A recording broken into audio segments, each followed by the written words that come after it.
जय जय रघुवीर समर्थ गणेश शारदा चैव सद्गुरु सज्जनस्तथा आराध्य दैवतं गुह्यं सर्वमे रघुनंदन कृपा कटाक्षाची किरणे मोह समुद्राचे आटणे घडे जय त्या श्रीकृष्णे वंदू तया ते श्रीराम जयांचे करिता स्मरण होय सकल विद्यांचे अधिकरण ते वंदू या श्री चरण श्री गुरूंचे जय जय रघुवीर समर्थ धर्मक्षेत्रे कुरुक्षेत्रे समवेतायुयुत्सवः मामकाः पाण्डवाश्चैव किमकुर्वत संजय यत्र योगेश्वर कृष्णो यत्र पार्थो धनुर्धरः तत्र श्रीर्विजयो भूतिर्ध्रुवा नीतिर्मतिर्मम पांडुरंग हरी वासुदेव हरी भगवान गोपाल कृष्ण महाराज की जय जय जय रघुवीर समर्थ। परमपूज्य आनंद योगी डॉक्टर काका, आदरणीय श्रद्धेय मंदाताई यांना एकादशीचा मनपूर्वक नमस्कार करते आणि श्रवणासाठी उपस्थित असलेल्या सर्व साधकांनाही मनपूर्वक अभिवादन करते। बरेच दिवसानंतर आपण आता परत आज भगवद्गीतेकडे वळलेले आहोत। 13वा अध्याय जो आहे तो आपल्याला घ्यायचा आहे। क्षेत्र क्षेत्रज्ञ योग असं या 13व्या अध्यायाचं नाव आपल्या समोर आहे। भगवद्गीतेच्या ज्ञानकांडाला या अध्यायापासून सुरुवात होते आहे असं म्हणतात। श्री मधुसूदन सरस्वती हे जे ख्यातनाम महापंडित आहे त्यांनी तत्वम असी या महावाक्याप्रमाणे भगवद्गीतेचे 6 अध्याय यांची वाटणी केलेली आहे। आपण सातत्याने पाहतो। पहिले 6 अध्याय जे आहे ते त्वम पदाचे आहे, दुसरे 6 अध्याय तत्पदाचे आहेत आणि आता 7व्या अध्यायापासून तत्त्वम हे दोन्ही एकच आहेत अशी मांडणी करणारे हे अध्याय आता आपल्याला या ठिकाणी पाहण्याचा प्रयत्न करायचा आहे। प्रत्येक अध्यायात वेगळ्या वेगळ्या पद्धतीने विवेकाची जागृती आपल्या ठिकाणी व्हावी म्हणून भगवंत या ठिकाणी निरूपण करत आहेत। इथं सुद्धा आपल्या समोर क्षेत्र आणि क्षेत्रज्ञ योग ठेवून जड चेतन विवेक आपल्या चित्तातला जागा व्हावा या दृष्टीने इथे काही विचार जे आहेत ते आपल्याला पाहण्याचा प्रयत्न करायचा आहे। क्षेत्र म्हणजे शरीर। आता क्षेत्र शब्दाचा एक अर्थ शेत सुद्धा आहे। क्षेत्र म्हणजे शरीर आणि क्षेत्रज्ञ म्हणजे ह्या क्षेत्राला जाणणाऱ्या, जो या क्षेत्राला जाणतो तो त्याला क्षेत्रज्ञ म्हणजे जीवात्मा असं म्हटलेलं आहे। आता जडवर्ग जो काही आहे आपल्या शरीरातला तो सगळा क्षेत्रामध्ये मोडतो आणि त्याला जाणणारा जे सचेतन तत्व आहे ते या ठिकाणी क्षेत्रज्ञ म्हणजे जीवात्मा असं या पद्धतीने इथं त्याची काय केलेली आहे तर मांडणी केलेली आहे। आणि हा क्षेत्रज्ञ म्हणजे जो जीवात्मा आहे तो वाच्यार्थाने जीवात्मा असला तरी सुद्धा लक्षार्थाने तो कूटस्थ चैतन्यच आहे म्हणजे आत्मा आहे, म्हणजेच तो ब्रह्मरूप आहे, आनंदरूप आहे, आनंदघन आहे। आणि असा आनंदघन असणारा जीवात्मा ज्या वेळेला मी सुखी आहे मी दुःखी आहे ह्या पद्धतीने स्वतःला समजत राहतो त्यावेळेला या सुखी दुःखी होण्याचं कारण जे आहे ते अविवेक असं समर्थांनी आपल्या समोर मांडून ठेवलेलं आहे। अविवेकाचे फळते दुःख. आनंदघन असणारा जीवात्मा स्वतःला ज्या वेळेला दुःखी समजतो, सुखी समजतो, त्यावेळेला त्याच्या ठिकाणी नक्की काय निर्माण झालेला आहे, तर अविवेक निर्माण झालेला आहे. आणि हा अविवेक जाऊन आपल्या ठिकाणी विवेकाचं जागरण व्हावं म्हणून आपण आता इथून पुढचे जे अध्याय आहेत ते अभ्यासनाचा आपण या ठिकाणी प्रयत्न करणार आहोत. आता क्षेत्र म्हणजे आपलं शरीर जे आहे ते शरीर हा वृत्ती ज्ञानाचा विषय आहे असं या ठिकाणी म्हटलेलं आहे की अंतःकरण वृत्तीने हे शरीर जे आहे ते आम्ही जाणतो. पण क्षेत्रज्ञ जो आहे म्हणजे आत्मा जो आहे तो मात्र स्वसंवेद्य आहे, पण तो ज्ञानेंद्रियांनी कळत नाही. व्यवहारातलं ज्ञान जे आहे ते आम्हाला ज्ञानेंद्रियांच्या माध्यमातून होतं, पण हा स्वसंवेद्य असणारा जो आत्मा आहे तो मात्र 5 ज्ञानेंद्रिये आणि 9 प्रमाण यांना अजिबात कळत नाही. असं प्रत्येक ग्रंथात आपण त्या पद्धतीने अभ्यास करतो आहोत आणि केलेला आहे. आणि ज्याच्या चित्तामध्ये क्षेत्रज्ञ विवेक पूर्णपणे जागा झालेला आहे त्यालाच फक्त ज्ञान असं म्हणतात, असं इथं या ठिकाणी आपल्यासमोर मांडलेलं आहे. हे संपूर्ण शरीर जे आहे ते कसं आहे, हे जग कसं आहे, तर नेहमी तुकाराम महाराजांचा अभंग आपल्याला या ठिकाणी उपयोगाला पडतो की रज्जू सर्पापरी भासियले जगदंबर, की ब्रह्मावर या जगताचा भास सुरू आहे आणि आत्म्यावर या देहाचा भास सुरू आहे. आणि भासमान असणाऱ्या या देहाच्या ठिकाणी तुमची आमची जी आहे ती देहबुद्धी त्या ठिकाणी वाढीला लागते. 3 शब्द आपल्या समोर आहेत आता. एक देहबुद्धी आहे, दुसरं देह तादात्म्य आहे आणि तिसरा जो शब्द आहे तो देहाध्यास आहे. तिन्ही शब्दांचा अर्थ एकच आहे की क्षेत्राला, देहाला, जड वर्गाला, जड समूहाला मी समजणे, याला देहबुद्धी असं म्हटलेलं आहे. आणि जोपर्यंत ही देहबुद्धी तुमच्या आमच्या ठिकाणी वरचढ आहे तोपर्यंत आम्ही सगळे अविद्येचं ग्रहण लागलेले लोक आहोत. आणि ते ग्रहण जर आपल्याला सोडवून घ्यायचं असेल तर या ठिकाणी ब्रह्मविद्येचा, ब्रह्मज्ञानाचा प्रकाश जो आहे तो त्या ठिकाणी पडला पाहिजे. आणि म्हणून याचा आपल्याला अभ्यास करावा लागतो. आता दोरीवर ज्या वेळेला सर्प भासतो त्यावेळेला त्या ठिकाणी दोरीची व्यावहारिक सत्ता आहे. या दोरीवर तो सर्प जो आहे तो भासतो आहे, परंतु सर्पाला मात्र अशी कुठलीही सत्ता त्या ठिकाणी नाही, कारण तो भासलेला आहे म्हणजे प्रातिभासिक आहे, भासमान आहे. म्हणजे मुळातच तो नव्हता, काही काळापुरता तो भासलेला आहे. मग इथं क्षेत्र व क्षेत्रज्ञ ह्या विवेकाच्या द्वारे भासमान काय आहे, त्या भासमानाचं प्रकाशन करणारा कोण आहे आणि मी नेमकं कशाशी ऐक्य पाहून राहायचं आहे, ह्या पद्धतीचा विचार या अध्यायाच्या द्वारे आपल्याला करायचा आहे. आता क्षेत्र व क्षेत्रज्ञ यातील जो फरक आहे तो तत्वज्ञ जे आहेत ते पूर्णपणे ओळखून असतात. म्हणजे क्षेत्राला, शरीराला क्षेत्र असे म्हणतात व त्याला हे म्हणून तो जो ओळखतो त्याला क्षेत्रज्ञ असं म्हणतात.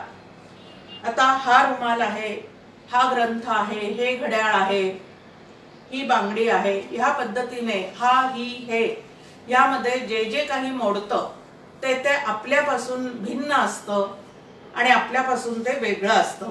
आता हे असे प्रत्येक पदार्थ ओळखणारा जो आतमधला जीवात्मा आहे त्याला क्षेत्रज्ञ असं म्हटलेलं आहे. आणि तो जे जे ओळखतो आहे त्याला काय म्हटलेलं आहे तर क्षेत्र असं म्हटलेलं आहे.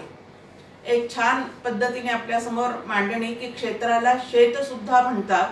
आणि या शेतातून काय केलं जातं तर या शेतातून उत्पन्न, पिकाचं उत्पन्न जे आहे ते घेतलं जातं.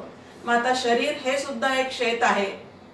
त्यामध्ये राहणारा जो जीवात्मा आहे तो जणू काही शेतकरी आहे. आणि या शेतकऱ्यांनी हे जे शरीर आपल्याला मिळालेलं आहे त्याला पहिल्याच अध्यायामध्ये धर्मक्षेत्र असं म्हटलेलं आहे. तर धर्माच्या आज्ञा पाळून या शरीरातून म्हणजे या शेतातून 3 पद्धतीचे पिकं जे आहेत ते जीवात्म्याला काढता येतात. एक जे आहे त्याला पापात्मक पीक असं म्हटलंय, दुसरं जे आहे त्याला पुण्यात्मक पाप असं म्हटलेलं आहे आणि तिसरं जे आहे त्याला शुद्ध पुण्य असं म्हटलेलं आहे. जर पापात्मक पीक आपण या शेतातून काढलं म्हणजे चुकीचे निषिद्ध कर्म करून जर पापी होत गेलो तर आपल्याला गती कुठली मिळणार आहे तर नरकाची गती मिळणार आहे. त्यानंतर सकाम पुण्य गाठी पाडून जर आपण या शेतातून त्या पद्धतीचं पीक काढलं सकाम पुण्याचं तर आपल्याला स्वर्गाची गती मिळणार आहे.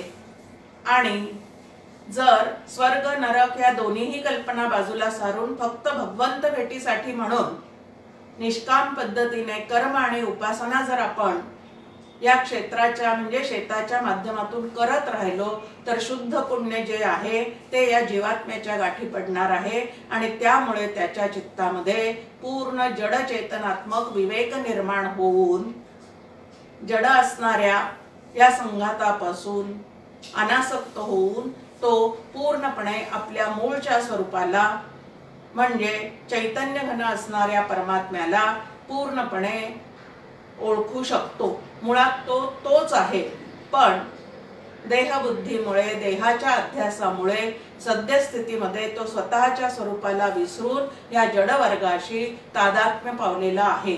आणि जडवर्ग जो आहे म्हणजे हे शेत म्हणजे हे शरीर जे आहे ते अनित्य आहे, नाशिवंत आहे आणि नाशिवंत असणाऱ्या गोष्टीशी चिकटून राहणारा निगडीत राहणारा जो आहे तो नित्य सुख संपादन करू शकत नाही. आणि म्हणून ह्या विवेकाची जागृती तुमच्या आमच्या ठिकाणी झाली पाहिजे. आता या शरीराला जे आहे ते आपण वेगळेपणाने वास्तविक पाहता ओळखतो, पण तादात्म्य पावल्यामुळे तेच माझं स्वरूप आहे असं सुद्धा आपल्या ठिकाणी या ठिकाणी अविवेक निर्माण होतो. आता एक छान पद्धतीने डॉक्टर काका मांडणी करतात की जे जे आपल्यापासून भिन्नत्वाने आपण पाहतो ते सगळं आपल्यापासून दूर असतं. घटद्रष्टा घटात भिन्नहा असं आपल्या समोर मांडणी आहे की घट पाहणारा त्या घटापासून वेगळा असतो. तसं आपल्या शरीराला आपण जाणतो पाहतो ह्याचाच अर्थ आपण त्या शरीरापासून तत्वतः पूर्ण भिन्न आहोत. आता माझा देह असं आपण आपल्या शरीराला म्हणतो. काका आपल्याला सांगतात जे जे माझं आहे ते मी नाही असा विवेक जो आहे तो आपण आपल्या चित्तामध्ये विचारपूर्वक जाणीवपूर्वक काय करायचं आहे तर आपल्या ठिकाणी रुजवायचा प्रयत्न करायचा आहे. आता जे जे माझं आहे ते मी नाही.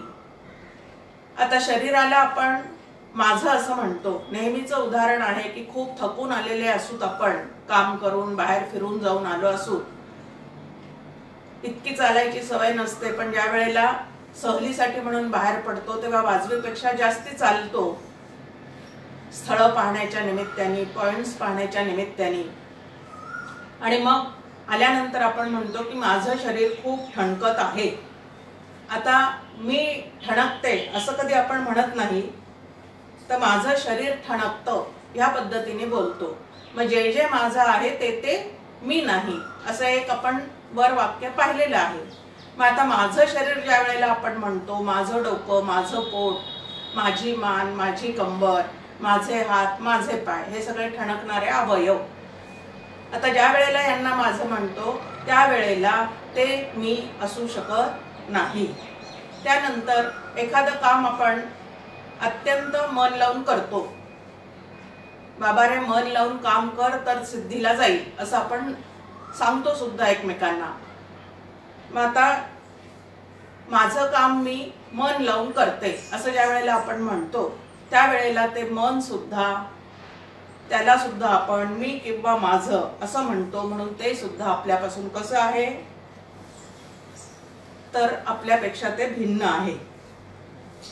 एखाद्या वेळेस कितीही विचार केला, कितीही स्मरणशक्ती आपली चांगली असली तरी सुद्धा एखादी ओवी आपल्याला निरूपण करत असताना अगदी समोर तरळत असून सुद्धा काय होत नाही तर उच्चारता येत नाही किंवा तिचं स्मरण राहत नाही, त्यावेळेला आपण म्हणतो की माझी बुद्धी जी आहे तिने आज मला दगा दिला. म्हणजे बुद्धी पण माझी म्हणतो, मन पण माझं म्हणतो, माझं मन आज प्रसन्न आहे, माझं मन आज बेचैन आहे, ह्या पद्धतीने मनालाही माझं म्हणतो, बुद्धीलाही माझं म्हणतो. एखाद्या गोष्टीत आपलं लक्ष लागत नसेल तर आज माझं चित्त ठिकाणावर नाही, मग चित्ताला सुद्धा माझं म्हणतो. आणि माझा अहंकार एकदम खवळला, ह्याही पद्धतीने अहंकाराविषयी सुद्धा बोलतो. खूप उन्हातून आलेले असू, खूप तहान लागली, रस्त्याने पाणी मिळालेलं नाही, मग घरी आल्या आल्या म्हणतो की माझे प्राण खूप कासावीस झाले होते, खूप तहान लागल्यामुळे माझे प्राण व्याकुळ झाले होते. म्हणजे प्राणांना सुद्धा माझं म्हणतो. मग आता स्थूल शरीरापासून तर सूक्ष्म शरीरापर्यंतचे जेवढे घटक आहेत त्या सगळ्यांना आपण माझं माझं माझं असं म्हणतो. आणि हे सगळं जे आहे ते क्षेत्रामध्ये मोडतं, म्हणजे जडवर्गामध्ये असं मोडतं. आणि या जडवर्गाच्या संघाताला, समूहाला काय म्हणतात तर शरीर हे नेहमीच्या भाषेमध्ये, बोलीभाषेमध्ये शरीर म्हणतात, आणि शास्त्राच्या भाषेमध्ये त्यालाच क्षेत्र असं म्हटलेलं आहे. आता हे शरीर जे आहे ते कसं आहे, ते स्वतःच स्वतः प्रकाशित झालेलं आहे का, तर ते स्वतःच स्वतः प्रकाशित झालेलं नाही, तर ते परप्रकाशित आहे. त्याला जाणणारा कोणीतरी त्याच्यापासून भिन्न आहे, वेगळा आहे. आणि म्हणून हे सगळं शरीर कसं आहे तर परप्रकाशित आहे. ह्याचं प्रकाशन कोण करतो, याला कोण जाणतो, तर आमच्या आतमध्ये असणारं जे जीव नावाचं तत्व आहे, ज्याला जीवात्मा असं म्हणतात, तो जीवात्मा जो आहे तो या शरीराचं प्रकाशन करतो, म्हणजे तो त्याला जाणतो, हे म्हणून तो त्याला ओळखतो. आता जीव या शब्दाची व्याख्या आपण कितीदा तरी ऐकलेली आहे की जीव म्हणजे नेमकं काय, तर जीव बरोबर कूटस्थ चैतन्य म्हणजे आत्मा अधिक बुद्धी, अधिक बुद्धीत पडलेलं आत्म्याचं प्रतिबिंब.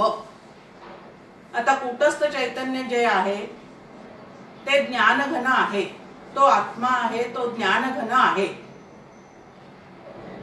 त्याला बाहेरून काही जाणण्याची अजिबात गरज नाही. बुद्धी जी आहे ती तेज तत्वाची आहे, अग्नी तत्वाची आहे. 5 महाभूतात्मक असणाऱ्या तेज तत्वाची ती असल्यामुळे 5 महाभूत जसे जड आहेत तशी नुसती बुद्धी जी आहे ती जड आहे. म्हणून ती स्वतःलाही जाणत नाही आणि दुसऱ्यालाही जाणत नाही. मग हे जे जाणणं आहे ते कोणाच्या ठिकाणी होतं, तर बुद्धी जी आहे ती शुद्ध सत्वगुणी असल्यामुळे, पारदर्शक असल्यामुळे तिच्यामध्ये कूटस्थ चैतन्य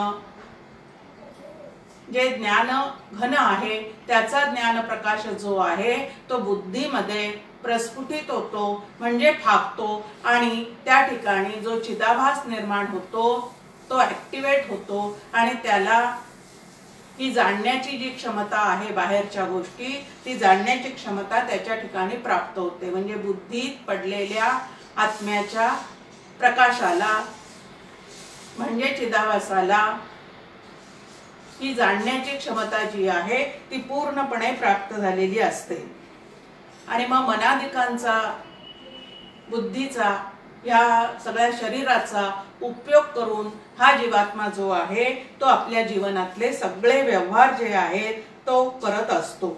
महाजीवात्मा जो आहे तो आत्मरूपाने स्वयंप्रकाश रूपच आहे, पण जडबुद्धीशी तादात्म्य पावल्यानंतर आणि चिदाभासाने प्रकाशित केलेल्या त्या शरीराशी ज्या वेळेला तो तादात्म्य पावतो आणि तेच मी आहे असं ज्या वेळेला तो गैरसमज स्वतःविषयी करून घेतो, चुकीचा ग्रह करून घेतो, त्यावेळेला तो बंधनात अडकतो. आता 2 गोष्टी या ठिकाणी आपण पाहिल्या, एक क्षेत्र आहे आणि एक क्षेत्रज्ञ आहे. आता क्षेत्र म्हणजे शरीर. शरीर कशापासून बनलेलं आहे तर 5 महाभूतांचं गाठोडं असं त्याला ज्ञानेश्वर माऊलींनी म्हटलेलं आहे. पंचमहाभूतांचा मेळावा, शेठी जाईल पंचत्वा. या जड समूहाला चेतविणारा कोण आहे तर समर्थ त्याचं उत्तर देतात आत्मा देहामध्ये राहतो, इंद्रिये ग्राम चेष्टवितो, असं समर्थांनी त्याचं उत्तर दिलेलं आहे. हा आत्मा जो आहे तो देहाच्या आतमध्ये आत बाहेर व्यापून आहे आणि आमच्या सर्व इंद्रियांना प्रकाशित हा जीवात्मा जो आहे तो करतो. मग आता हा जो जीवात्मा आहे तो इंद्रियांचा समुदाय म्हणजे क्षेत्र आणि इकडं असणारं कूटस्थ चैतन्य नावाचं आत्मतत्व यांच्या मधल्या संधीमध्ये जे आहे ते हे जीवात्मा नावाचं तत्व आहे. आणि हा जीवात्मा प्रकाशित झालेल्या गोष्टीमध्ये अडकून पडतो, त्याला त्याचं आकर्षण जास्ती वाटतं आणि तो बहिर्मुख होत राहतो. परंतु कोणी हे कोणाच्या सत्तेवर हे प्रकाशित झालेलं आहे हे लक्षात न घेतल्यामुळे त्याला स्वस्वरूपाचं लवकर काय होत नाही तर भान येत नाही, जाण येत नाही. आणि तो विवेक प्राप्त करण्यासाठी म्हणून काय झालेलं आहे तर या अध्यायाचा अभ्यास आपल्या समोर आहे. आता पहा, एखादी गोष्ट आपल्याला कळते त्यावेळेला डोळ्याने आपण ते पाहतो, डोळ्याने पाहतो आणि मनाने जाणतो. म्हणजे डोळ्याला दिसतं आणि मनाला कळतं. म्हणजे या ज्ञानेंद्रियांचं द्रष्टा कोण आहे तर मन सांगितलेलं आहे की मन त्याला काय करतं तर कळतं. आता ह्या मनाला कोणामुळे कळतं तर बुद्धीमध्ये फाकून असलेलं जे आत्मचैतन्य आहे त्याच्या प्रकाशामध्ये या मनाला बुद्धीला सगळं काही कळत चाललेलं असतं. हे शास्त्राद्वारे इतकं स्पष्टपणे असताना सुद्धा आपल्याला मात्र वाटतं माझ्या बुद्धीला कळतं. पण माझ्या बुद्धीला कोणामुळे कळतं हे संतांच्या सहवासात आल्याशिवाय आणि शास्त्राचा अभ्यास केल्याशिवाय आपल्या लक्षात येत नाही. मग बुद्धीला कळतं इथपर्यंत सामान्य माणसाची जी झेप आहे विचारांची ती तिथपर्यंत जाते की माझ्या बुद्धीला कळतं. पण आता बुद्धी जर जडतत्वाची आहे, जडाला जर स्वतःचं आणि इतरांचंही ज्ञान होत नाही तर मग बुद्धीला कळतं हे कसं काय आपण म्हणू शकतो.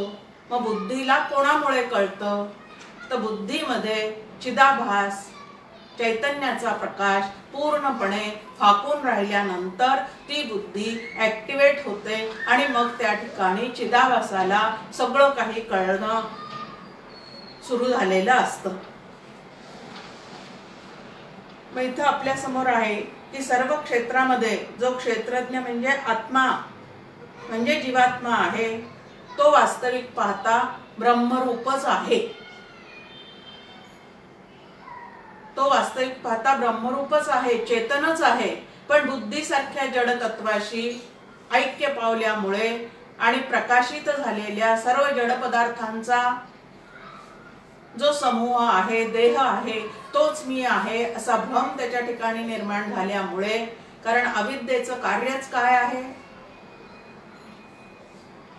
जे सत्य आहे ते असत्य आहे असं दाखवणं, जे सुखरूप आहे तेच दुःखरूप आहे असं दाखवणं, बरोबर उलट्या पद्धतीने आमच्या बुद्धीचा समज करून देणे हे अविद्येचं कार्य आहे.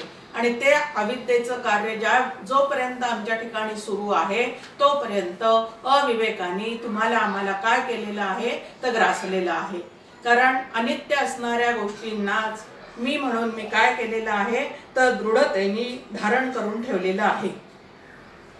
तर क्षेत्र व क्षेत्रज्ञ या दोन्ही गोष्टीला जो शास्त्राद्वारे संतांच्या विचाराद्वारे व्यवस्थित जाणतो त्यावेळेला क्षेत्रापासून स्वतःला वेगळं समजण्याची जी विचारशैली आहे ती तो कमावू शकतो. पण जोपर्यंत हा जडवर्गच मी आहे असं म्हणतो तोपर्यंत तो देहबुद्धीने बांधल्यासारखा होतो. आता देहबुद्धीने जो बांधलेला आहे त्याला सोडवण्यासाठी आत्मबुद्धी करावी लागते असं समर्थांनी आपल्या समोर देहबुद्धी ते आत्मबुद्धी करावी. म्हणजे आपल्या मूळच्या आनंदघन तत्वाला ओळखायचं असेल तर देहबुद्धीतून स्वतःची सोडवणूक करून आपण आत्मबुद्धीचा विकास केला पाहिजे अशी साधना आपल्या समोर ठेवलेली आहे. पण त्याच्यासाठी आधी जड काय काय आहे, या क्षेत्रात कुठले कुठले घटक आहेत, हे सगळं आधी आपण काय केलं पाहिजे तर पंचीकरणाच्या द्वारा समजून घेतलं पाहिजे। आता एक पिंड आहे, एक ब्रह्मांड आहे। आता या शरीराला जीवाचं क्षेत्र असं म्हटलेलं आहे आणि ब्रह्मांडाला ईश्वराचं क्षेत्र असं म्हटलेलं आहे। म्हणजे ईश्वराचं शरीर हे ब्रह्मांड आहे आणि या दोन्हीहून पलीकडे पिंड ब्रह्मांडाच्या पलीकडे असणारं असं ते केवल चेतन नावाचं तत्व आहे। पिंडामध्येही व्यापून आहे, ब्रह्मांडामध्येही व्यापून आहे, परंतु पिंड आणि ब्रह्मांडाचा ज्याला स्पर्श सुद्धा होत नाही असं जे तत्व आहे त्याला ब्रह्म असं म्हणतात आणि ते ब्रह्म मी आहे असं ह्या विवेकाने तुम्हाला आम्हाला काय करायचं आहे तर या ठिकाणी समजून घ्यायचं आहे। आता हे ब्रह्मतत्व सर्वां ठिकाणी कसं व्यापून आहे त्याच्यासाठी एक आकृती आपल्या समोर ठेवली जाते। एक भला मोठा पांढरा कागद आपल्या समोर ठेवलेला आहे। पूर्ण कागद पांढरा स्वच्छ असा आहे। त्या कागदावर एका ठिकाणी एक मोठा गोल काढलेला आहे। आता त्या गोलाला ब्रह्मांड म्हणजे ईश्वराचं शरीर म्हणायचं। पूर्ण पांढरा कागद म्हणजे ब्रह्म, त्यात काढलेलं ते गोलाकार जे आहे ते ईश्वराचं शरीर म्हणजे ब्रह्मांड आणि त्या गोलामध्ये अजून एक जो छोटा गोल काढला जातो त्याला पिंड असं म्हणतात। आता एकाच कागदावर हे दोन गोल काढलेले आहेत। आता त्या दोन्ही गोलामध्ये सुद्धा तो पांढरा कागद जो आहे तो आधीपासूनच व्याप्त आहे आणि त्याच कागदावर एक मोठा गोल काढला तेव्हा त्याला आपण ब्रह्मांड म्हटलं आणि त्या ब्रह्मांडात अजून एक छोटा गोल काढला तेव्हा त्याला आपण जीव असं म्हटलं। मग आता जीवात्मा, शिवात्मा आणि परमात्मा उपाधीमुळे हे जरी वेगळे वेगळे दिसत असले तरी सुद्धा तत्वतः ते सगळे जण कसे आहेत तर एकच आहेत आणि हे जे त्या ठिकाणचं ऐक्य आहे ते तुम्हाला आम्हाला या अभ्यासाच्या द्वारा काय करून घ्यायचं आहे तर जाणून घ्यायचं आहे। आता पिंडामध्ये असणाऱ्या जीवात्म्याने या शरीराशी तादात्म्य न ठेवता त्याचा साधन म्हणून उपयोग जरूर करून घ्यायचा आहे, पण ते मी आहे असा जो भ्रम झालेला आहे तो मात्र चित्तातून अभ्यासाच्या द्वारे काढण्याचा प्रयत्न जरूर करायचा आहे। आता ब्रह्म नावाचं जे तत्व आहे त्याला आपण सच्चित आनंद घन असं म्हणतो। आता सच शब्दाचा अर्थ आपण नेहमी पाहतो पदार्थ निरपेक्ष अस्तित्व, की ते कशावर आणि कोणावरही अवलंबून नाही। नेहमी आपण पाहतो की आता हा रुमाल माझ्या समोर आहे, हा रुमाल आडव्या उभ्या धाग्यांवर अवलंबून आहे। ते आडवे उभे धागे जर काढून टाकले तर रुमाल म्हणून काही या ठिकाणी शिल्लक राहणार नाही। म्हणजे रुमालाचं अस्तित्व जे आहे ते आडव्या उभ्या धाग्यांवर अवलंबून आहे। असं परमात्म्याचं अस्तित्व, परब्रह्माचं अस्तित्व असं कशावर आणि कोणावर अवलंबून नाही, म्हणून त्याला पदार्थ निरपेक्ष अस्तित्व असं त्या ब्रह्माचं लक्षण सत जे आहे त्याचं या ठिकाणी व्याख्या केलेली आहे की पदार्थ निरपेक्ष अस्तित्व, काही असू दे किंवा काही नसू दे, जीव असू दे किंवा नसू दे, ब्रह्मांड असू दे किंवा नसू दे, तरी ते परब्रह्म नावाचं तत्व आहेच आहे, आहेच आहे। ही सृष्टी नव्हती तेव्हाही ते आहे। सृष्टी अनेक नामरूपांनी आपल्या समोर या ठिकाणी दिसायला लागली तेव्हाही ते आहे आणि या सृष्टीचा प्रलय होईल तरीही ते आहे। म्हणजे त्याचं अस्तित्व जे आहे ते पदार्थ निरपेक्ष आहे आणि असं जे पदार्थ निरपेक्ष अस्तित्व असणारं ब्रह्म आहे ते माझं मूळचं स्वरूप आहे। आणि म्हणून शरीर असो किंवा नसो, आत्मरूप आत्मी जो आहे तो कायमचा अखंड असणारा असाच आहे. खूप छान आपल्या समोर समर्थांनी स्वतःचं एक वर्णन करून ठेवलेलं आहे. ज्या वेळेला त्यांचं प्राणोत्क्रमण झालं त्याच्या पूर्वी आपल्या शिष्यांना त्यांनी एक ओवी सांगितलेली आहे. माझी काया आणि वाणी गेली म्हणाल अंतःकरणी, परिमी आहे जगत जीवनी निरंतर. ही कायाही जाणार नाही, वाणीही जाणार आहे, वाणी पण राहणार नाही, पण तरी सुद्धा मी निरंतर आहे. मग कशाच्या रूपाने निरंतर आहे म्हणून समर्थ म्हणतात? तर समर्थ त्या ठिकाणी म्हणतात आत्माराम दासबोध माझे स्वरूप स्वतः सिद्ध. आता आत्माराम आणि दासबोध या ग्रंथामध्ये ज्या चैतन्याच्या रूपाने मी अखंड आहे त्याच्याशी कसं ऐक्य पावायचं आहे, कसं त्याच्याशी एकरूप व्हायचं आहे, ते सगळ्या प्रक्रिया ज्या आहेत त्या आत्माराम दासबोध मध्ये मी लिहून ठेवलेल्या आहे. आणि निरंतर असणारं माझं जे व्यापक स्वरूप आहे तेच तुमच्या सगळ्यांचं असल्यामुळे त्याचा व्यवस्थित अभ्यास करून तुम्ही तिथपर्यंत पोहोचू शकता. आता हे जे निरंतर तत्व आहे तेच ह्या क्षेत्रज्ञानी जाणायचं आहे. आता पहा, क्षेत्र आणि क्षेत्रज्ञ दोन शब्द आपल्या समोर आहेत. जे डॉक्टर वैद्य होतात, जे MBBS ची डिग्री घेऊन डॉक्टर होतात, BMS ची पदवी घेऊन वैद्य होतात, असे जे सगळे जण असतात त्यांनी पूर्ण शिक्षण जे घेतलेलं असतं ते कशाचं घेतलेलं आहे हो? तर पूर्ण क्षेत्राचा त्यांनी अभ्यास केलेला असतो त्या ठिकाणी. म्हणजे या शरीराचा अभ्यास पूर्णपणे केलेला असतो की ते कशाचं बनलेलं आहे, त्यात बिघाड कशामुळे निर्माण होतो, तो बिघाड झाला तर त्यात परत आरोग्य निर्माण करण्यासाठी काय करावं लागतं. म्हणजे सगळा विचार जो आहे तो या क्षेत्रासंबंधी, या शरीरासंबंधी केलेला असतो. त्यात किती नाड्या आहेत, किती मणके आहेत, कशाला दुखापत झाली तर काय बिघडू शकतं, ह्या सगळ्या गोष्टीचा त्यांनी त्या शरीरशास्त्राचा अभ्यास केलेला असतो. म्हणजे या क्षेत्राचा अभ्यास केलेला असतो. पण तरी सुद्धा ही डिग्री घेणाऱ्याला क्षेत्रज्ञ जो आहे, त्यातला जीवात्मा जो आहे तो ह्या पूर्ण देहापासून भिन्न आहे असं काही त्या ठिकाणी प्रयोगांमध्ये जाणता येत नाही, पाहता येत नाही. मग त्याच्यासाठी काय करावं लागतं? कारण अत्यंत सूक्ष्म असणारं असं हे जीवात्मा नावाचं तत्व आहे, ते ह्या पद्धतीने कुठल्याही प्रयोगामध्ये दाखवता येत नाही, दिसत नाही. म्हणून विचारांनी, सूक्ष्म विचारांनीच ते जाणावं लागतं. मग असं जे तत्व आहे ते जाणण्यासाठी परत परत आपल्या समोर आहे की क्षेत्र क्षेत्रज्ञ विवेक जो आहे, म्हणजे जड चेतनाचा विवेक. जड चेतनाचा विवेक या क्षेत्रज्ञानी करायचा आहे.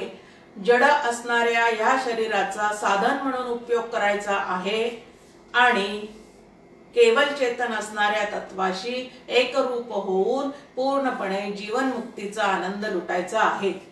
या पद्धतीने इथं आपल्या समोर साधना ठेवलेली आहे.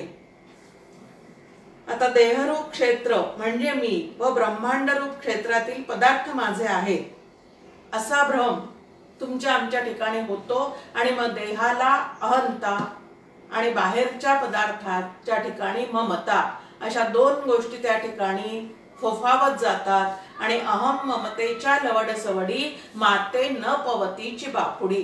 ह्या दोन गोष्टीमध्ये मी म्हणजे देह आणि ह्या देहाने जमवून ठेवलेल्या बाकीच्या सर्व गोष्टी माझ्या. आता जोपर्यंत या देहाशी आणि जमवून ठेवलेल्या गोष्टीशी आपलेपणा म्हणजे आसक्ती आहे तोपर्यंत स्वस्वरूपाची प्राप्ती होत नाही. आणि म्हणून तर जगन मिथ्यात्व निश्चय जो आहे तो करायला आपल्याला शिकवलेला आहे. की ब्रह्म सत्य जगन मिथ्या जीवो ब्रह्मैव नापराहा. हा जीव जो मूळचा आहे म्हणजे क्षेत्रज्ञ जो मूळचा आहे तो केवळ चेतनच आहे, परंतु देहादी घटकांशी आणि देहाने जमवलेल्या इतर गोष्टींशी त्याने अत्यंत आपलेपणा ठेवल्यामुळे म्हणजे त्या ठिकाणी आसक्तीने गुंतून राहिल्यामुळे तो स्वस्वरूपाची प्राप्ती जी आहे ती करून घेऊ शकत नाही. आसक्ती हे दुःखाचं मूळ कारण आहे आणि म्हणून या दुःखातून जर मला सुटायचं असेल तर त्याच्यावरचा उपाय भक्ती हा सांगितलेला आहे. आता भक्तीतून आनंदाची प्राप्ती आहे आणि आसक्तीतून दुःखाची प्राप्ती आहे. मला जर दुःख नको असेल, आनंद हवा असेल तर मी भक्तीची काय करायला पाहिजे तर कास धरायला पाहिजे. पण तेवढा विवेक जो आहे तो आपल्या ठिकाणी निर्माण होत नाही. पण क्षेत्र आणि क्षेत्रज्ञ याचा पूर्ण विवेक ज्याच्या चित्तात जागृत झालेला आहे त्यांच्या मुखाचा अभंग या ठिकाणी आपल्या समोर दिला. देह जाओ अथवा राहो पांडुरंगी दृढ भावो. की देह जो आहे तो मुळातच नाशिवंत आहे, ते मुळातच माझं स्वरूप नाही, म्हणून तो असला काय नसला काय. आता इथला जो पांडुरंग आहे तो वाच्यार्थाने पांडुरंग आणि लक्षार्थाने सुखरूप असणारं तत्व म्हणजे ब्रह्म नावाचं तत्व आहे. आणि देह असला काय नसला काय ते तत्व जे आहे ते कायम राहणारं आहे आणि तेच मी आहे हे लक्षात घेतल्यामुळे देह जाण्याचं दुःख त्या ठिकाणी अजिबात वाटत नाही. तुकाराम महाराजांचाही एक अभंग आहे, आपुले मरण पाहिले म्या डोळा. म्हणजे काय आहे तर ह्या अध्यायाच्या भाषेमध्ये जे क्षेत्र, त्या क्षेत्राचा जो संघात, पुढे आपण पाहणार आहोत की त्या क्षेत्राचा संघात म्हणजे नेमकं काय आहे. तर हे काहीच मी नाही, ते अनित्य आहे आणि क्षणाक्षणाला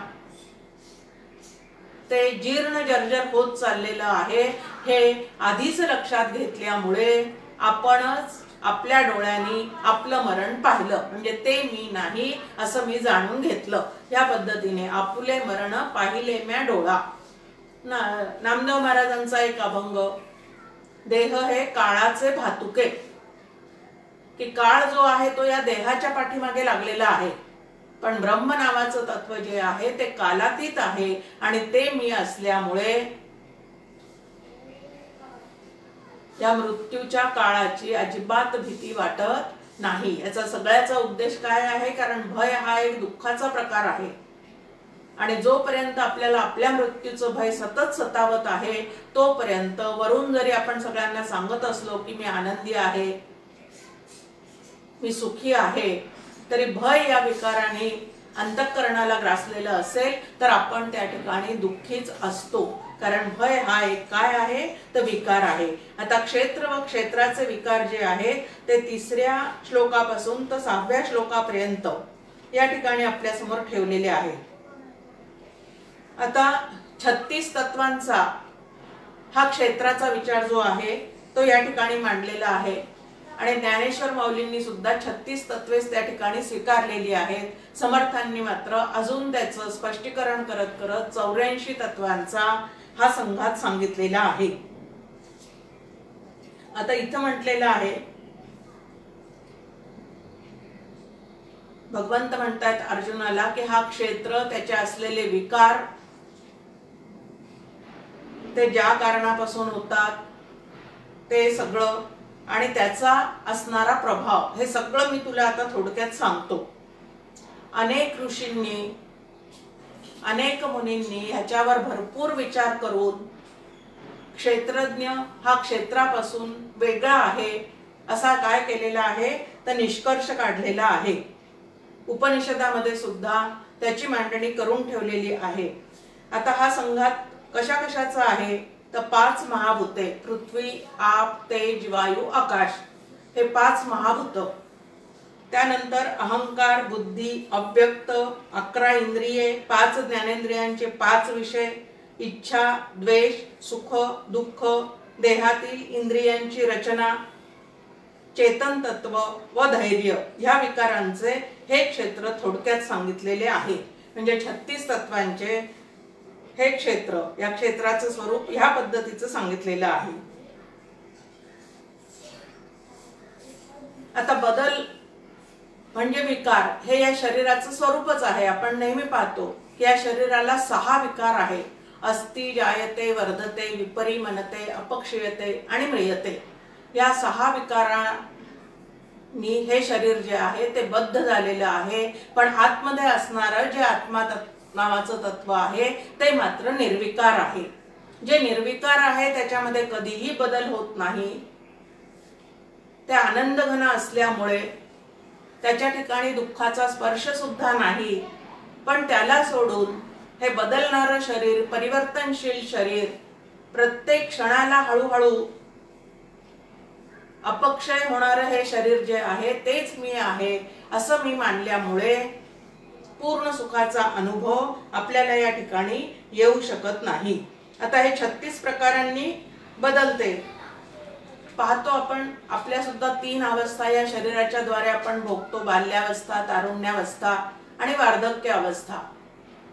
या 3 अवस्था आपण आपल्या डोळ्यांनी आपल्या शरीराच्या पाहतो। आता ते शरीर बदलताना दिसत असून सुद्धा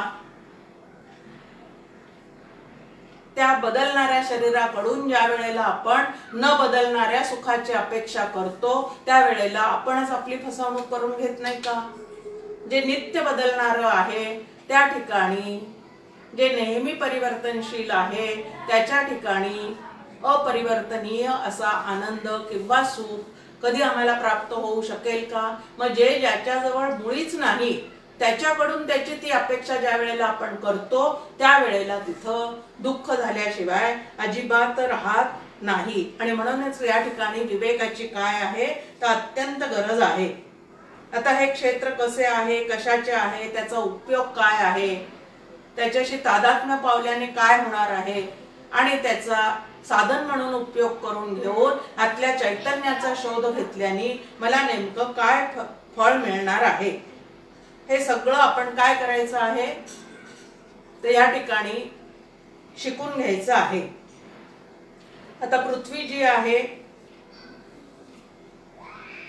ती सर्व खनिज पदार्थांसह, मातीसह असणारी अशी आहे।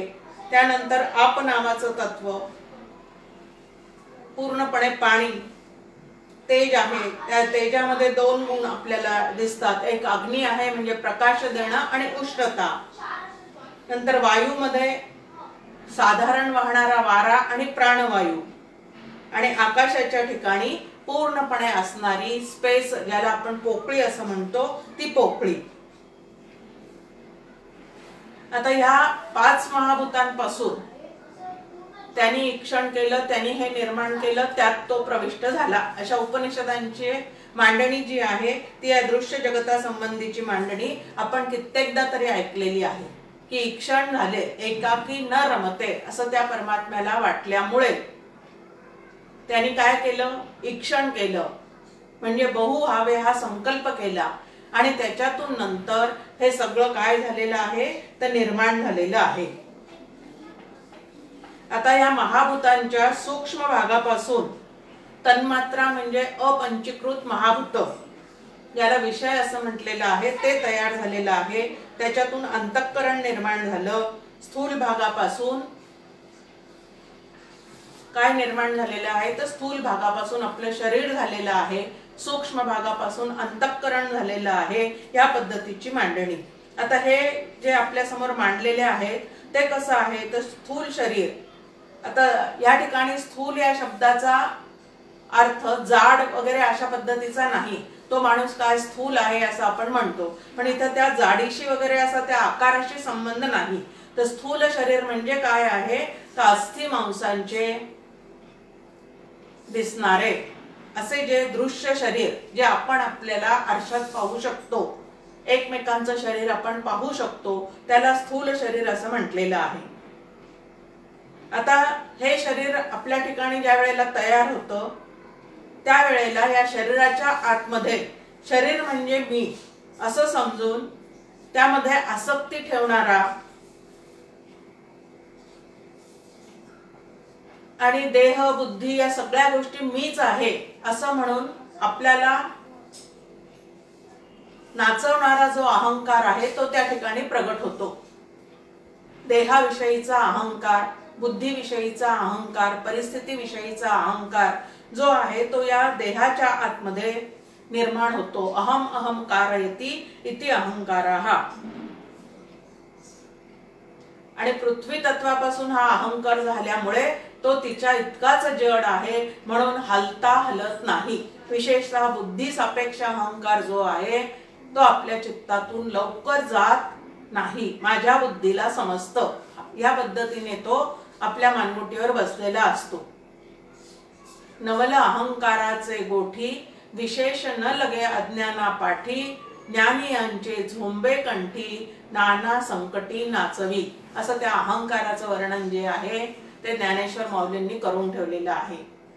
आणि या अहंकारामुळेच आपल्या जीवनामध्ये दुःखच दुःख आपण भोगत असतो. पण हे काही आपल्या लवकर लक्षात येत नाही. अहंता गुणे सर्व ही नष्ट होते असं समर्थ मनाच्या श्लोकामध्ये आपल्या समोर मांडतात.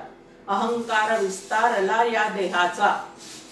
या देहादी गोष्टींच्या विषयी मीपणा जो निर्माण होतो तो अत्यंत विस्तारल्यासारखा होतो. त्याचाच विस्तार खूप होतो.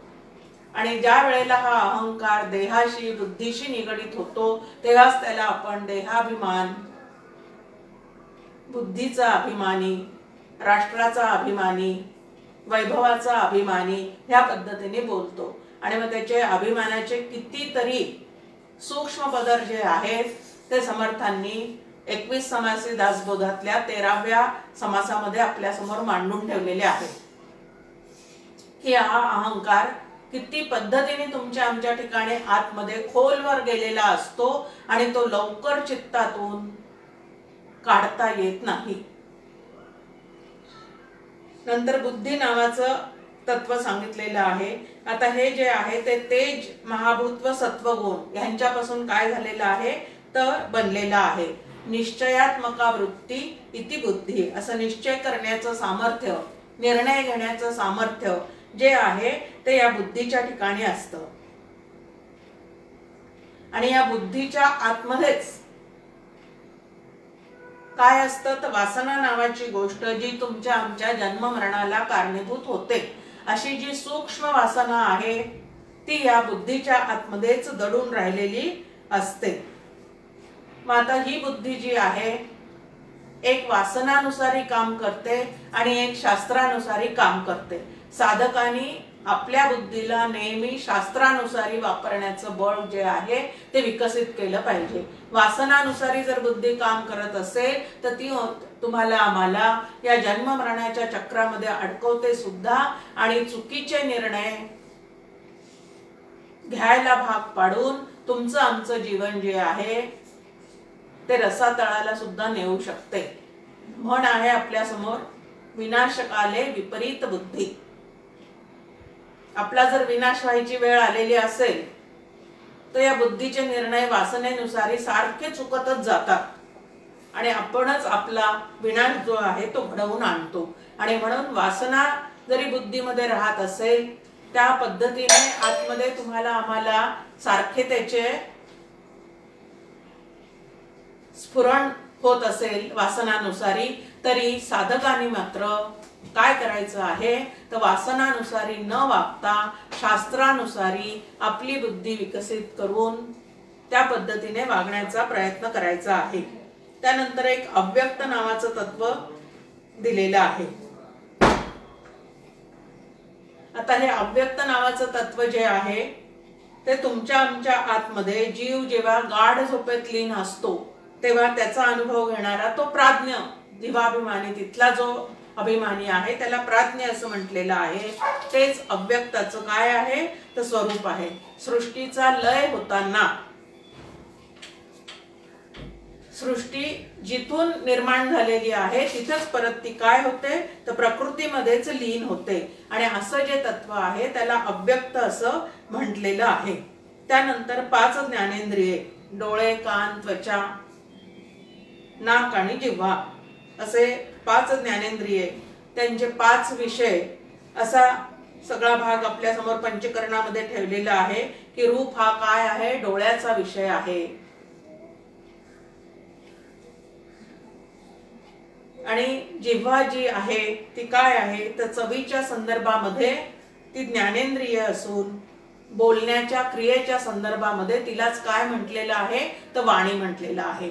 आता हे 5 ज्ञानेंद्रिय जे आहेत ते या दृश्य जगतातून तुम्हाला आम्हाला विषय सुख देण्याचा काय करत असतात तर प्रयत्न करत असतात.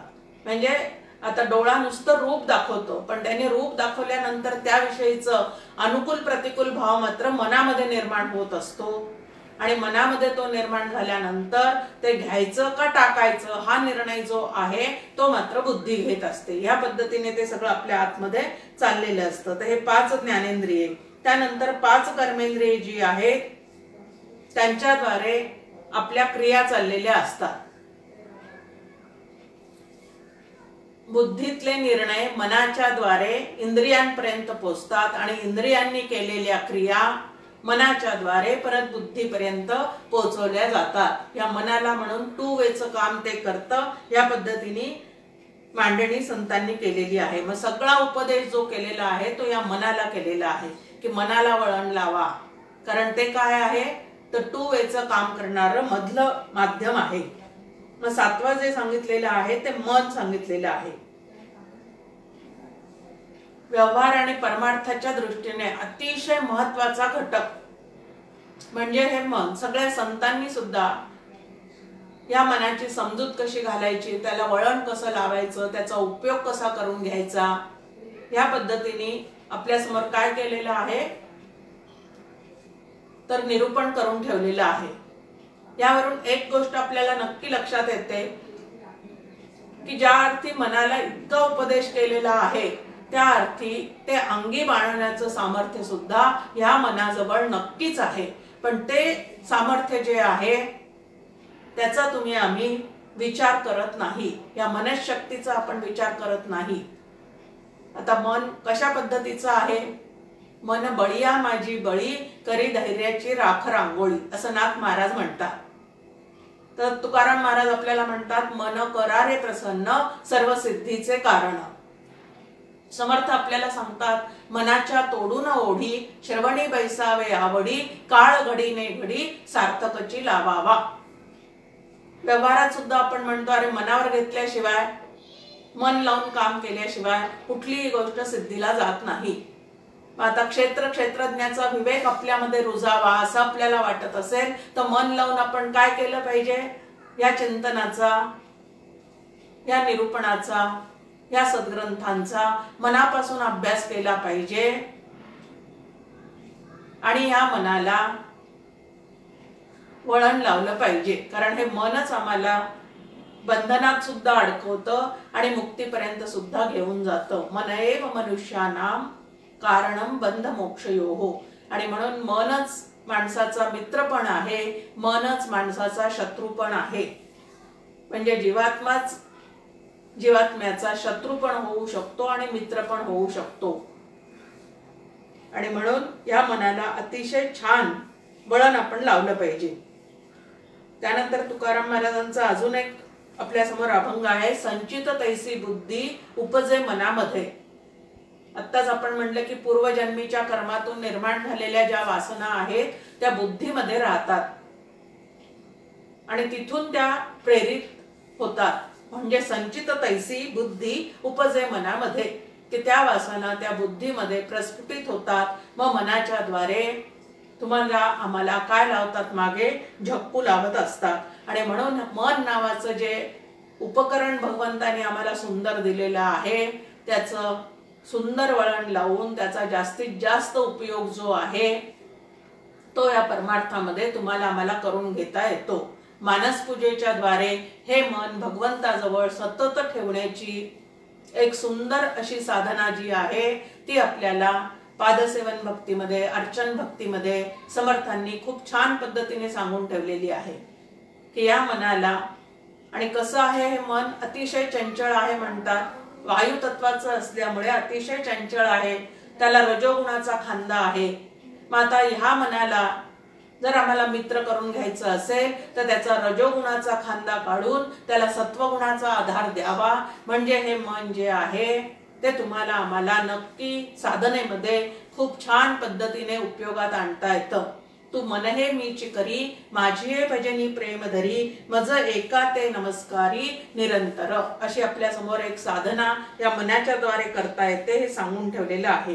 त्यानंतर इच्छा नावाचं एक तत्व, की अमुक विषय मला मिळावा, हे मिळावं ते मिळावं, असं होऊ नये तसं होऊ नये, हे सगळं त्या इच्छेचं स्वरूप आहे. शब्द स्पर्श रूप रस गंध या 5 विषयांचा भोग घेण्याची उर्मी ही मनामध्ये असते. तसंच सत्ता संपत्ती यश कीर्ती प्रतिष्ठा याला 5 मानस भोग असं म्हणतात. आणि आपल्याला सुखासाठी हे हवेसे वाटतात. आता वास्तविक पाहता मीच सुखरूप आहे असं ज्याला कळलं त्याची सुखासाठी बाहेरची होणारी धावपळ पूर्णपणे थांबलेली असते. पण दृश्य जगताचा, या जड पदार्थांचा, जड असणाऱ्या या क्षेत्राचा जोपर्यंत पगडा आपल्यावर आहे तोपर्यंत ते भोगल्याशिवाय मी सुखी होणार नाही अशी काहीतरी एक कल्पना आतमध्ये असते. आणि तोपर्यंत मनाची धाव जी आहे दृश्य पदार्थांकडेच जात राहते आणि मग नव्या नव्या इच्छा निर्माण होतात. त्या इच्छा नंतर लांबतच जातात आणि जीवाला सारखं सुखदुःख देण्याचं काम जे आहे ते या इच्छाच करत राहतात. त्यालाच काम असं सुद्धा म्हटलेलं आहे. हे इच्छेचं दुसरं स्वरूप जे आहे ते काम आहे. मग त्यानंतर द्वेष, सुख, दुःख इत्यादी गोष्टी आपल्या मनाला प्राप्त होतात. प्रतिकूल गोष्टी ज्या वेळेला आमच्या आयुष्यामध्ये घडतात, एखादी गोष्ट प्राप्त करण्याच्या बाबतीत जेव्हा खूप अडथळे येतात त्यावेळेला त्याच्याविषयी राग किंवा द्वेष, राग म्हणजे आसक्ती, ओढ, आणि ह्या ओढीला ज्या वेळेला अडथळे निर्माण झालेले दिसतात ते ज्याच्यामुळे निर्माण झालेले आहेत असं आम्हाला वाटतं त्याविषयीचा द्वेष जो आहे तो अंतःकरणामध्ये भरून राहतो. आता राग, द्वेष, आता राग शब्दाचा अर्थ क्रोध असा सुद्धा एक आहे, पण संस्कृत मध्ये राग शब्दाचा अर्थ आसक्ती, ओढ असा आहे. मग या दृश्य जगताविषयीची जी आसक्ती आहे, ओढ आहे, त्या ओढीमुळे ते विषय मिळवावेत, भोगावेत अशा इच्छा मनामध्ये निर्माण होतात आणि ते भोगण्यासाठी जीव ज्या वेळेला प्रयत्न करतो तेव्हा त्याच्या आड जे जे काही येतं त्याविषयीचा द्वेष मनामध्ये निर्माण होतो. आता या राग द्वेषाने अंतःकरण शांत राहतं का क्षुब्ध होतं?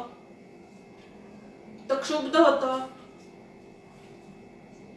त्यामध्ये भरपूर हालचाल निर्माण होते, विकार निर्माण होतात आणि जितके विकार जास्ती मनामध्ये निर्माण होतील तिथं समर्थ आपल्याला त्याचं फळ सांगतात. विकारे घडे हो जनी सर्वची.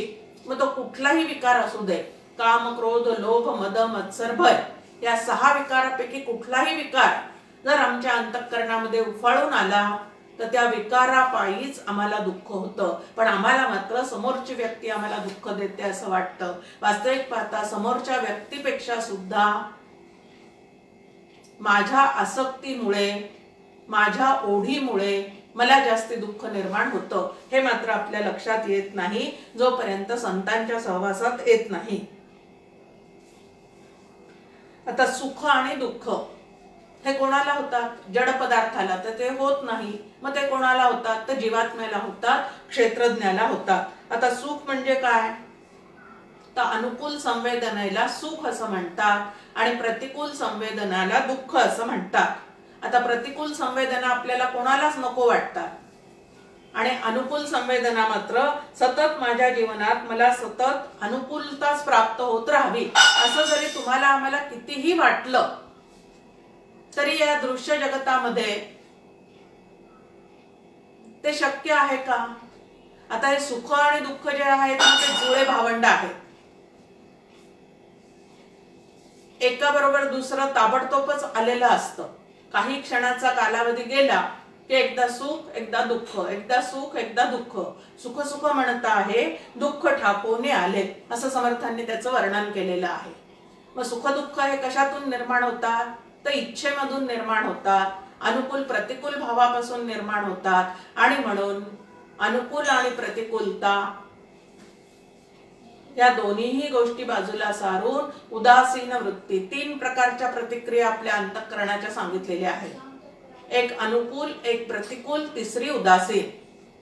तर अनुकूल प्रतिकूल म्हणजे रागद्वेषाच्या पलीकडे जाऊन त्याविषयी उदासीन राहण्याचा म्हणजे अंतःकरण त्या दोन्ही स्थितीत स्थिर ठेवण्याचा जर आमचा प्रयत्न चाललेला असेल तर कधीतरी त्या ठिकाणी अखंड आनंदाचा झरा जो आहे तो तुम्हाला आम्हाला सापडेल. पुढे म्हटलेलं आहे की हा संघात म्हणजे या सर्व इंद्रियांच्या एकत्रित असण्याला संघात असं म्हटलेलं आहे. सगळे इंद्रिय जोपर्यंत एकत्रित आहे तोपर्यंत त्यांचा तो संघात आहे. आणि ही इंद्रिये जी आहे ते परस्पर पूरकतेने आपलं काम करत असतात. वास्तविक पाहता या 5 महाभूतांचा गुण प्रत्येकाचा वेगळा वेगळा आहे. पण हे 5 महाभूत ज्या वेळेला आमच्या शरीराच्या ठिकाणी एकत्र आलेले असतात तेव्हा ते एकमेकांना पूरकतेने त्या ठिकाणी काय करत असतात तर राहत असतात. त्यानंतर चेतना नावाचे एक तत्व या ठिकाणी सांगितलेलं आहे. आता प्राण धारण करणारा जीव जो आहे त्याच्या ठिकाणी या चेतनेचं प्रगटीकरण झालेलं असतं. अचेतनात सुद्धा हे चेतन आत्मा जो आहे तो व्यापून असूनही त्याच्या अभिव्यक्तीसाठी तिथं अंतःकरण मात्र नसतं. परंतु सचेतन असणाऱ्या सजीव असणाऱ्या सर्व जीवांच्या ठिकाणी मात्र त्या चेतनेचं प्रगटीकरण झालेलं असतं. मग आता सर्व जीवांच्या ठिकाणी या चेतनेचं प्रगटीकरण आहे. पण हे चेतन तत्व पूर्ण जाणण्याची क्षमता जी आहे ती मात्र फक्त मनुष्य देहात असणाऱ्या जीवात्म्याचीच आहे. आणि म्हणून मनुष्य देहामध्ये जन्म मिळाल्यानंतर त्या जीवनाचं सार्थक कशामध्ये आहे तर मनुष्य देहीचे ज्ञाने सच्चिदानंद पदवी घेणे एवढा अधिकार नारायणे कृपावलोकने दिधला असेल. आणि त्यानंतर एक तत्व आपल्या समोर ठेवलेलं आहे की 5 महाभूतांचे गुण परस्पर विरोधी असूनही क्षेत्रात ती महाभूते गुण्या गोविंदाने नांदून क्षेत्र टिकवतात. उदाहरण दिलेलं आहे की पाणी आणि अग्नी परस्पर विरोधक आहेत तरी सुद्धा ते या सृष्टीमध्ये एकत्र नांदत असतात. आणि या एकत्र नांदण्याला धृती असं म्हटलेलं आहे.